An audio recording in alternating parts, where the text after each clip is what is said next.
thankful to have all of you with us this afternoon. We're all grateful for your presence.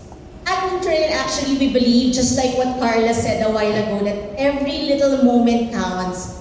The way we believe that raising happy and healthy kids starts with the little things we do, like in preparing the kids for their baon, active rest, active play, enough rest. Those little things actually build a solid foundation for our kids to actually grow and thrive. For generations, Nutrilin has always been by the side of Filipino families. We are here to help nurture children, to ensure that they have strong nutritional support, and at the same time, we are actually backed by Unilab's trusted quality alaga. So we are sure that our product is made of quality, backed by a very good company. And for Nutrilin, actually, what we want to tell all of you today is that we're really very committed in ensuring that the Filipino children are supported with good nutritional support, good foundation as they grow and thrive. So today is actually a very big milestone for Nutrilin, and we're really thrilled and happy to have all of you with us today. Thank you for being part of the journey with us, and I hope that everyone enjoys what Nutrilin has in store for you this afternoon. Salamat po. And thank you for being with us here today, and thank you for taking the time. Alam ko mga busy yung mga mommies taking care of their kids, and thank you very much for joining us today. At Nutrilin, we believe that the first 5 years matter because these are the years where children build the foundation that will support their learning, growth, and development for years to come. That's why alongside healthy meals, sleep, active play, and lots of love, nutrition really matters. Nutrilin is formulated with 17 essential vitamins and minerals to help support children's nutritional needs during these critical years. And for generations, parents and healthcare professionals have trusted Nutrilin to help provide that strong nutritional foundation together with Unilab. We're excited to celebrate this mission with all of you today, and we hope to continue supporting Filipino families in helping children grow healthy, strong, and ready for the future. So we hope that everyone enjoys this afternoon with us today. Thank you very much. Thank you, Miss Joyce. She is a powerhouse, an icon, and a woman of pure grace. Guys, let's all watch this. Level na tayong lahat. Yes, we win today. Someone who asks the same questions, shares the same worries, and of course, celebrates the same milestones that we all do. So, mommies, please put your hands together and give a massive, heartfelt welcome to a fellow mother talking straight to other mamas, the face and the heart of Nutrilin. Give it up for Isa Calzada! Christine ko, no, I'm just kidding. Welcome to this special afternoon to celebrate not just you, but all the mommies here today, no? I think it's very important na as moms, we gather together for a nice conversation. And Isa, I actually want to ask you, how do you feel about officially joining the Unilab family as the newest ambassador for Nutrilin and being with all of our fellow mamas here today? Kumusta naman yung feeling? Just fixing my hair. Guys, okay, best friends na po. Okay na.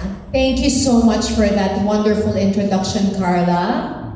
Magandang hapon po sa inyong lahat. Thank you for that warm welcome, and I am really honored and I'm so grateful to be Nutrilin's newest ambassador and to be part of Unilab family yet again.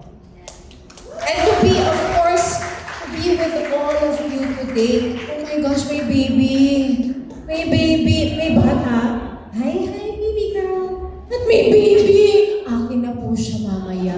Truth, mag-ingat ka po. Baka po maiuwi ko. I'm so thrilled. I'm so happy to be here with all of you, to connect with all of you, to see some very familiar faces, and to see some very new ones. Excited ako today. We're very excited as well to have you, Isa. Like a true mom, she spotted the baby right away. Diba? Parang gumanon yung nangasim tayo, yung, alam mo yun, yung parang gusto na miss natin yung stage na yan. Gusto ko, Lord. the smell, the sounds, the chubby little arms and legs. Bring the baby here. No, I'm just kidding.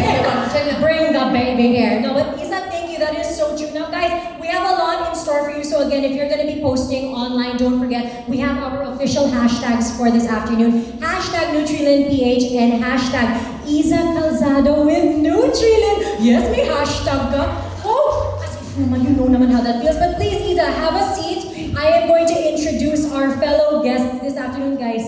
Nutrilin is spoiling us this afternoon, okay? So to truly bring this beautiful journey to life, we are bringing out some special guests to join Nutrilin's brand new beautiful ambassador, okay? They are here to help us celebrate how Nutrilin serves as our ultimate everyday partner in giving our children the absolute best start in life.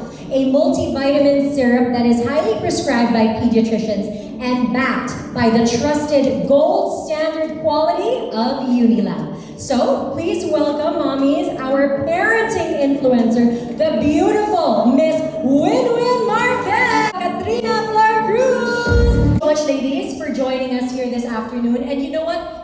Let's get into it and let's be honest, okay? Because as mamas, we face a lot, we deal with a lot, and we witness and celebrate a lot of things as well. And one of those things is growth. I think we can agree growth takes time talaga. So Isa, for you, can you share a moment when you realized your child's growth, their development, wasn't instant? Yung tipong in a flash, ganun na siya. Maybe a phase where they were a slow eater or a routine that maybe you had to repeat 100,000 bajillion times, you know, where patience obviously mattered a lot more than pressure, diba? Yes, thank you, Carla. You know, as parents, lalo na as moms, we want perfection, diba?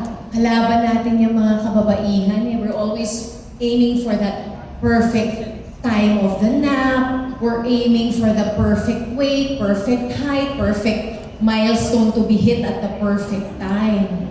And, diba lahat tayo can relate. And I think, when I realized that, you know, as Dea was growing, you know, not a lot of people know this because I never released her newly born photos, but she was actually very underweight when she was born. Because she was not getting enough nutrients from me.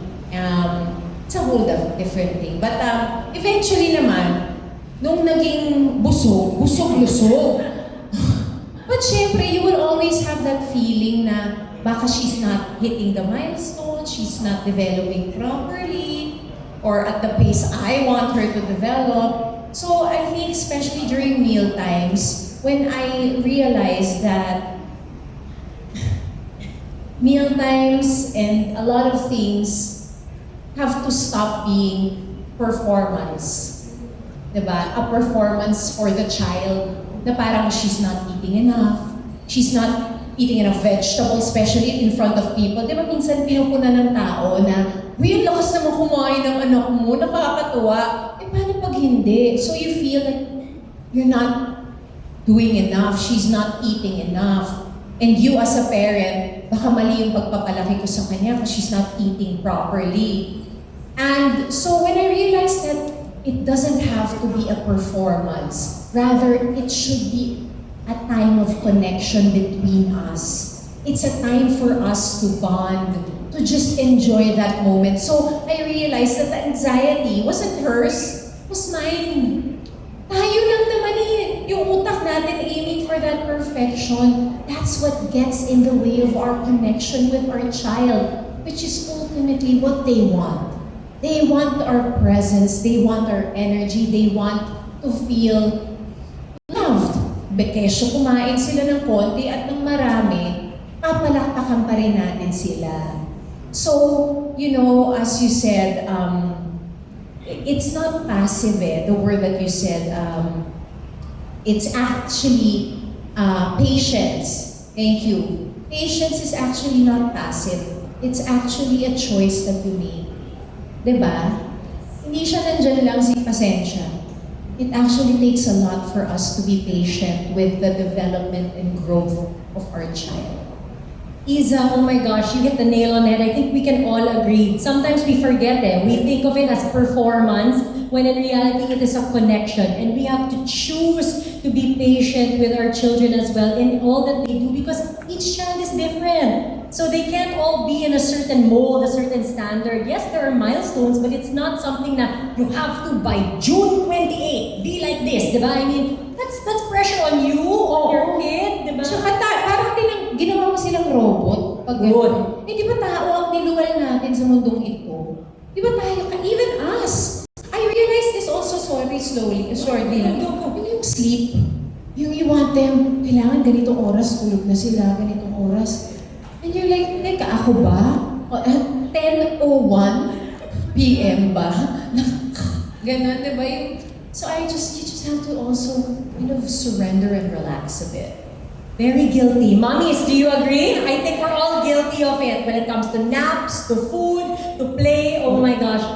We are each other's problems and on. No, I'm just kidding. But with that being said, Isa touched on meals. She touched on sleep. That's so true. Win, I actually want to ask you, what for you then does building a foundation look like in your home when it comes to the meals, the sleep, the play, and the nutrition? Because again, each child is different, each mommy is different. Yes, medyo na starstruck ako kay Ate Isa. Lahat ng sinabi niya, na tumbok niya lahat eh. Pero for us, our family, foundation is very important. And for us, that means having a routine at home, especially supporting my daughter's growth. And now we're focusing, syempre, on good nutrition, enough sleep. Enough sleep is okay na. Syempre, ayaw natin pilitin. Enough sleep, health, play, syempre, diba? And now my daughter is in pre-K. We're starting homeschooling, so I'm her primary educator. I make sure that I make an environment that she's secure. And she feels energized and she wants to learn talaga. So, medyo routine, repetition lahat na ginagawa namin, but at the same time, patience. Kasi hindi mo siya makukuha in a snap of a finger. But it's working, di ba? And at the end of the day, we're fulfilled. When you Yes, see your fulfilled. baby, when you see your child happy, parang lahat ng pagod, lahat ng stress, Yes. and anxiety. You know, before I became a mom, I used to hear people say that, and I used to be like, yeah, right. But I think when you become a mom, you feel it, no? At the end of the day, or if your kid says, I love you, mama, or thanks, mama, parang biglang, okay na ako, let's go again, one more marathon, di ba? Sabi nga nila, nung bata ka, maririnig mo yan ever since yung nakakapawi ng pagod. At pag narinig mo pala talaga yung, Mama, I love you. Nagsi-celebrate na ako. Oo, di ba? Yung parang, you will be stopped in your tracks in whatever you're doing. Matutunaw ka talaga. It's very true, and I think moms and dads can relate. Bring the baby nga here. Ito na si baby, and then joke lang, kanina pa kami. Pauwi! Okay, that took a turn. Okay, Doctora. Doctora, actually, what Winwin and Isa both said is very true, no? And I think it validates the importance talaga of early growth, especially when it comes to our kids, with consistent support. So, milestones, as they say, yan yung favorite word ng mommies, especially pag newborn baby. Yung mga milestones are anchored by responsive care, safety, learning, and of course, proper nutrition. Yan talaga yung important and good health. So as a doctor, can you let us know why the first 5 years are very critical for a child's development? Yes, actually that's very important to know. Yung first 5 years, so we're talking about foundation today, no? And laying down the foundation for the health of the child, not just for today, for this moment, but for the years to come, even until adulthood, makikarry niya yan. Yung na-mention nyo about little moments of consistent routines and things that you do for your children, madadali nila yan hanggang sa paglaki nila. The first 5 years is very important because that is the time when the brain, the body, and the immunity are all developing rapidly, very fast. So, yung brain connections, every time na may bago silang na-absorb, parang sponge yung brain ng mga bata eh. May ma-absorb, may turo kang letter, absorb, tapos may brain connections, nag-form yan. That's why, sabi nga nila, during the first 5 years, napaka-trainable ng bata. Or that is an opportunity, a key opportunity for us to train our children. And very important, na malay natin ang groundwork, yung foundation of good health. So, this is where the importance of nutrition, proper nutrition comes in. We're talking about the macronutrients, yung mga proteins, fats, and carbohydrates. We're talking about the micronutrients like the vitamins and the minerals that we get from the different food groups. So that's why we also emphasize the importance of giving them yung proper nutrition through the food that we give them. And syempre, important din kasi nade-develop din yung kanilang mga emotions, social skills, physical skills, yung proper environment. So sometimes kasi nakakalimutan natin yan na hindi lang pakain ng pakain, bigay lang natin ng gusto. Pero we also have to make sure that the children will be living in an environment that is conducive for learning, for love, for care. Walang pressure. Sa ating mga magulang, may pressure tayo, pero tayo nagpe-pressure din tayo sa ating mga anak. For example, nahihirapan tayong pakainin siya, pine-pressure natin siya. So that becomes a negative environment na nadadala ng bata hanggang paglaki. Hindi niya na-associate yung pagkain, meal times na, ako, pagalitan na naman ako, ito na naman yung time na pipilitin na naman ako kumain, ayaw ko nga kumain. Di ba yung mga bata, minsan nakaganyan na nga yung bibig nila, pinipilit pa ng nanay. So, the environment where the child grows is also very important. Kumbaga, nurture din natin yung environment. And also, we have to remember that there are times, since there are gaps in the nutrients, we also have to be open with about discussing kung paano natin ma-fill in yung gaps in the nutrients na hindi na nakukuha sa diet alone. So that's where supplementation also comes in. So all of these things that I mentioned would help build yung foundation nung ating mga anak. So starting today hanggang sa paglaki na nila.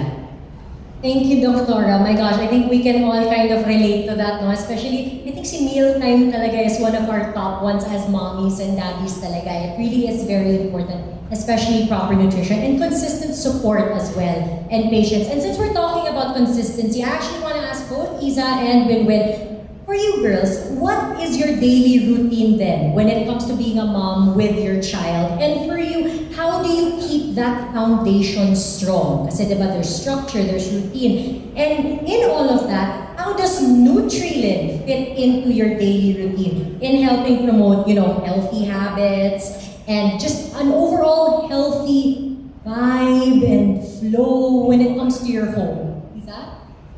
Thank you. It's hard because I actually don't live a structured life. Because of the nature of our work, hindi ba?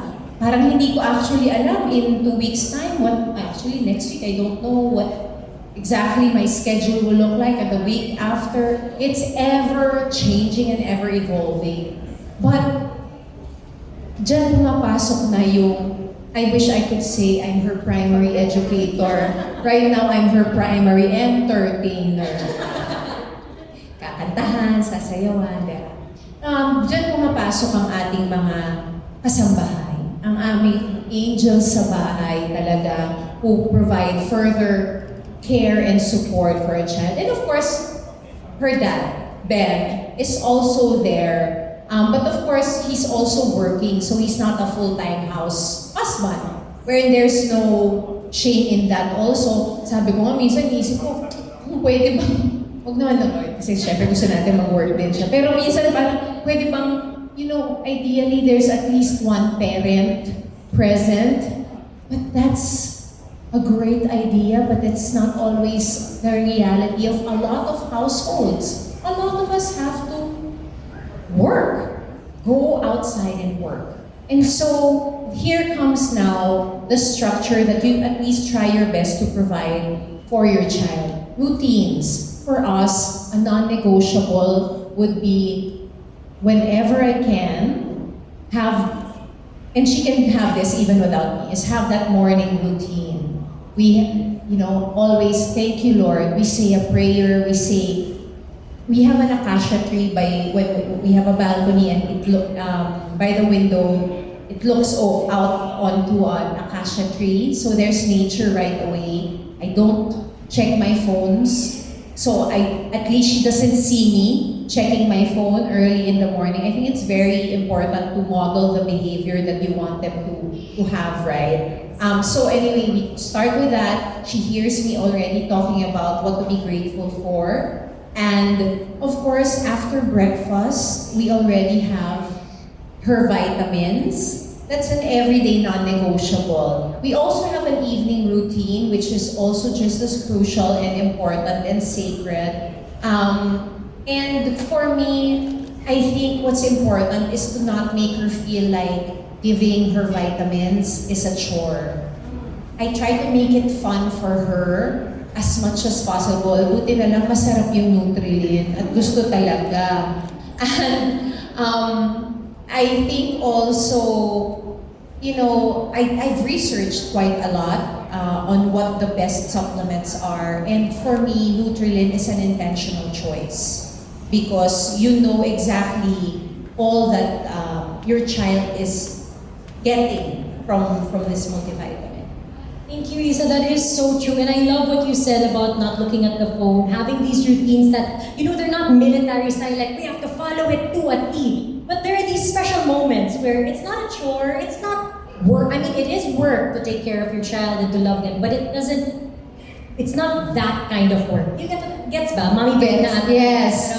Diba? That makes sense eh. Oo. Pero kanya-kanya din po, kung gusto ninyo na very structured at routinary, okay din po yun because we have to parent in the kind of realities that we really exist in the circumstances that work best for our families. Nagkataon lang din talaga na ito yung aking personalidad, ito ang aking katotohanan, at ito ang aking pinapractice sa bahay. And it's what works for you and your family. How about for you, Winwin? Yes, tama si Ate Isa. Siyempre yung work. Yes, ate.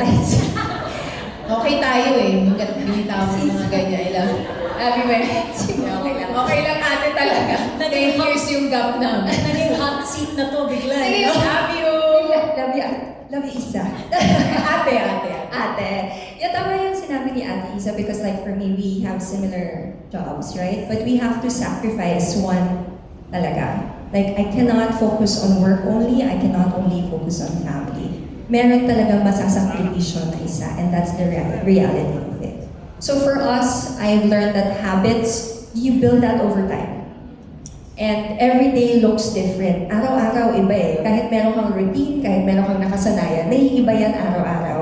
Pero if you have that objective and you have that goal, one goal for your child, like me for Luna, for her to just be active, for her to be curious, you know, asking question about her studies or about me or about her, I don't know, you're there na sa goal mo. And Nutrilin just really blends well with our routine and habits that we've learned kasi it adds to the nutritional support that she needs. So yun talaga ang importante. Merong support din kaming nakukuha from Nutrilin.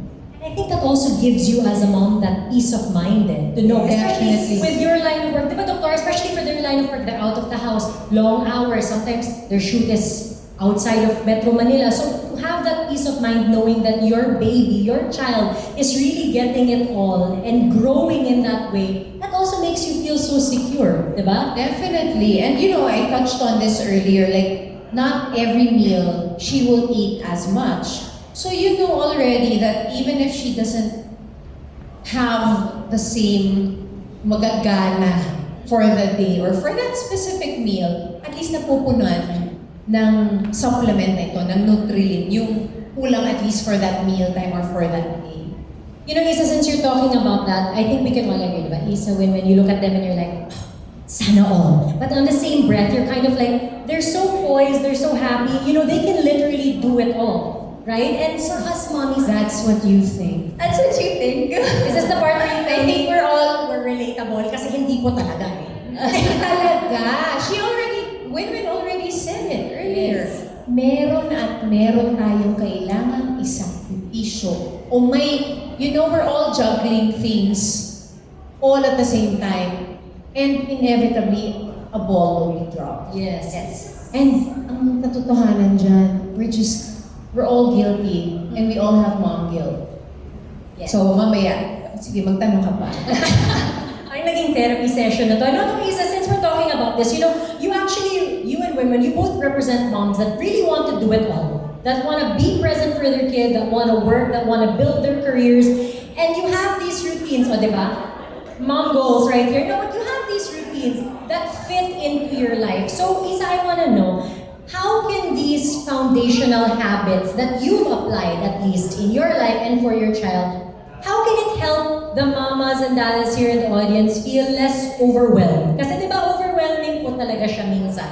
Especially when you're going through the motions, your kid is different this day, tomorrow, the next day, forever. So how do these foundational habits, di ba? It's the truth. We change, they change every 30 seconds. But we'll get to that. So Thank you. how do we feel less overwhelmed in that sense, no? Carla, I love it.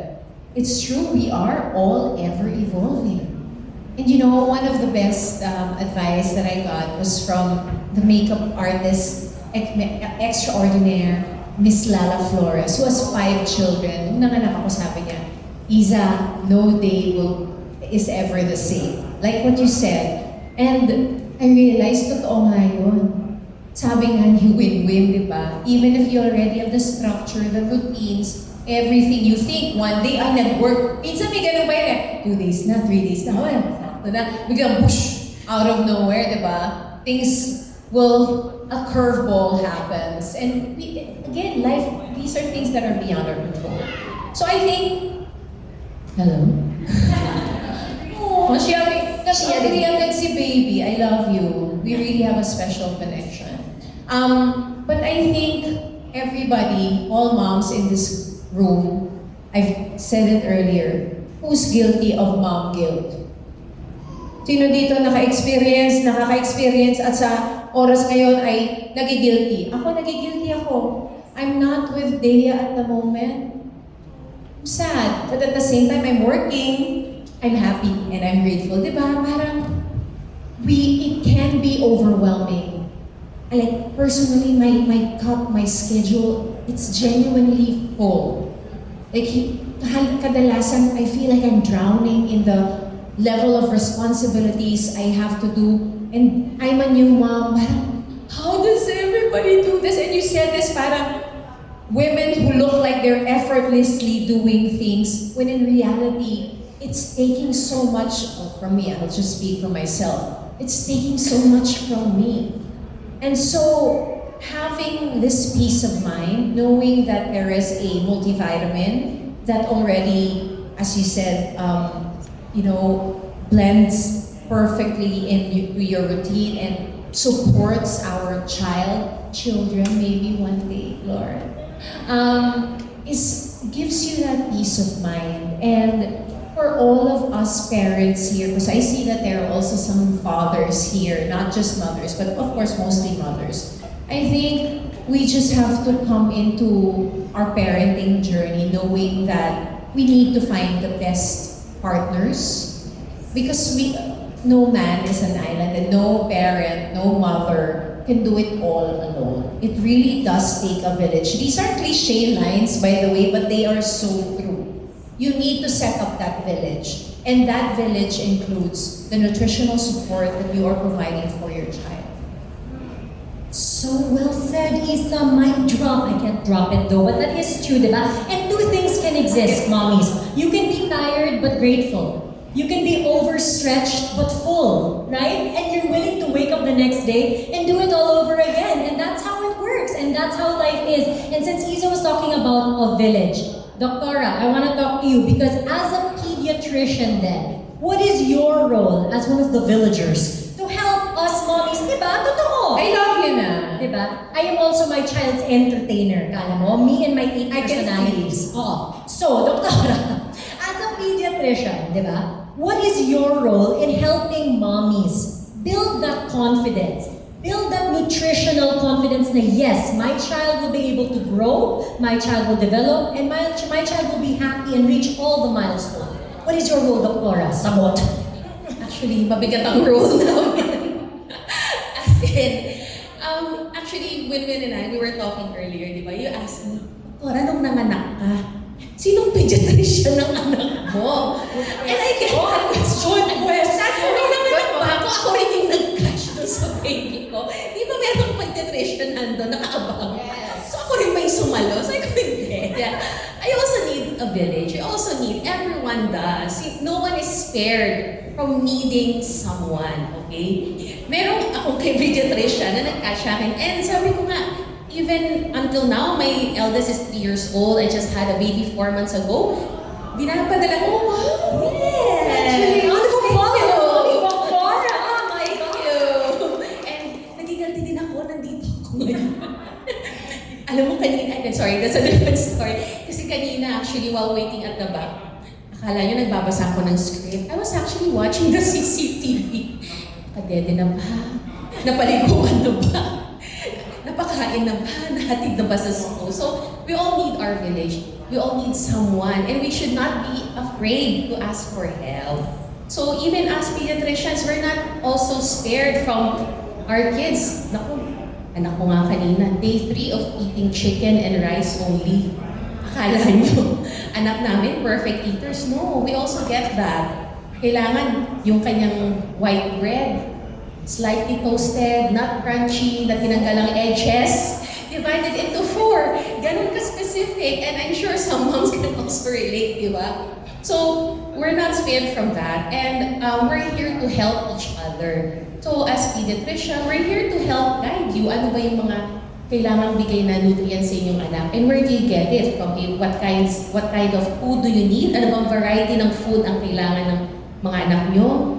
Gaano kadami, gaano kadalas kumain. And we're also here to guide you whenever you are looking for some red flags. Ano ba yung dapat bantayan sa anak ko na hindi maayos yung pagkain? Kulang yung kinakain, kailan ba ako dapat mag-worry? Emergency na ba na hindi siya kumain ngayon? So you should also, we're also here to help you na, ganito, pag nakita mo na 3 months, hindi nag-gain ng weight, o kaya naman, kapag kumakain siya, napapansin mo ba hindi maayos yung pagmuya niya, pag-swallow, then get professional help. O kaya naman, do you notice that your child is getting extreme aversion, sensory aversion sa pagkain? Then we advise you to get professional help. And we're also here to guide you when it comes to getting the proper supplementation, when it comes to filling in the gaps that your child is not getting. Kasi kung everyday ang kinakain lang ng anak natin puro tinapay, that's just carbohydrates everyday. Puro kanin, that's just carbohydrates. So, ano naman yung ibang micronutrients? Alam niyo ba na merong studies na nakita nila sa Philippines, children, pagdating ng 6 months, nagkakaroon tayo ng iron deficiency. And then habang tumatanda, nagkakaroon na ng gaps sa micronutrients tulad ng mga zinc, mga iron, and other essential nutrients. And that is very common among Filipino children because they are not getting a variety of food. So what do we do while our child is still learning to eat? While we are still trying to build that habit, yung healthy habits na paano kumain ng maayos, yung ano yung dapat niyang kainin. So we need all the help we can get, and we are here to guide you how do we properly supplement that missing gap. Yeah, I'll add on something. Especially dun sa sinabi ni Doc and ni Miss Isa about, it's very overwhelming to know all these things, hindi ba? Like for parents. I know that moms, we put a lot of pressure in ourselves. Ang dami natin sa shoulder natin. Gusto natin comfortable lahat ng tao, pero lang sa sarili natin. Totoo, di ba? And I just want to remind that you don't have to do everything all at once. That's what we have to think. Lalo na sa nutrition ng bata, sa araw-araw na ginagawa, we can do it one step at a time. My dad told me and my mom told me, progress over perfection always. Yes. Oh my gosh, diba? Ang daming nuggets of information and wisdom this afternoon, mommies. And that's very true, Win-Win, Dr. Isa. Thank you so much for sharing that because, let's be honest, sometimes our children, they survive on photosynthesis and our will to live, no? Yung tipong they'll have one slice of bread, and by one slice, I mean, they'll pick at it and they'll be like, I'm good. And you're just like, are you though?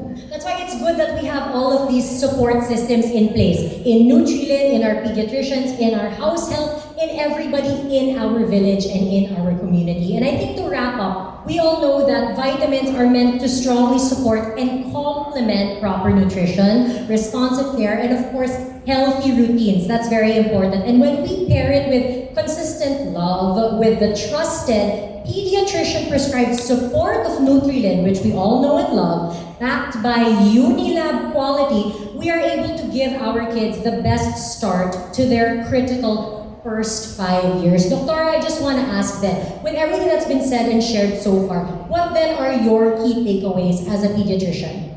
Yes, actually, two words actually came to my mind. Two-letter P's. The first is perfection and the second is pressure. These are the two things that we should let go pag alis natin dito, no?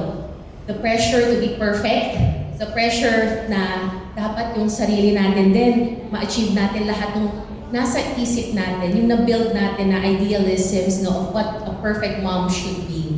Kasi a lot of times tayo lang yung nagpuput ng pressure sa sarili natin, and Isa and women discuss that very well during this session. And we mentioned already about the importance of the first 5 years, how it's very critical in forming the foundation of nutrition so that you can build the brain, the body, and the immunity of your child. Habang yung kanyang emotions, sumasabay na rin sa pag-develop, yung kanyang social skills, and this whole child is starting to move on slowly, no, habang tumatanda siya. But you also have to remember that we have to get yung proper nutrients from the different food groups. Nothing beats yung pagbigay ng real food, serving the meals, eating, pero wag din tayong ma-pressure kung ngayong araw na ito ay hindi kumain ng gulay yung anak natin. We're here to guide you. Siguro nakikita nyo yung mga sa social media, yung anak niya kumakain ng ganito, kumakain ng ganito, yung anak ko hindi. Huwag kayong ma-pressure kasi each child is different. And again, it's progress over perfection, progress over pressure. So pagka kayo may nakita kayong ibang bata, huwag niyong ikumpara sa ibang mga bata because that will already be the start of your parang hindi ako mabuting ina. When in fact, we are all imperfect mothers here doing our best for our children. Remember that. So when you feel that you need help, if you need support, go to your pediatrician, go to your best friend, go to your husband, talk to someone else. Don't be afraid to ask for help. And while you're doing that, we're talking about building routines, being consistent with hygiene, health, going to your pediatrician for your visits, and also supplementation to fill in the gaps in the nutrients. So all of these things, don't worry, yung mga little things na ginagawa nyo, magbe-build up din yan as building blocks for the foundation of your child's health. Thank you, Dr. Aran, because doctor's words and wishes yun na mommy, so don't pressure yourselves. It's progress over perfection. Uy, that's our line for the day. Thank you, win-win, winner ka talaga. Now we want to actually open the floor because I have been yapping all afternoon. O, diba? Winner talaga siya, guys. Waiting ako. I'll be here till tonight. Okay, so we actually want to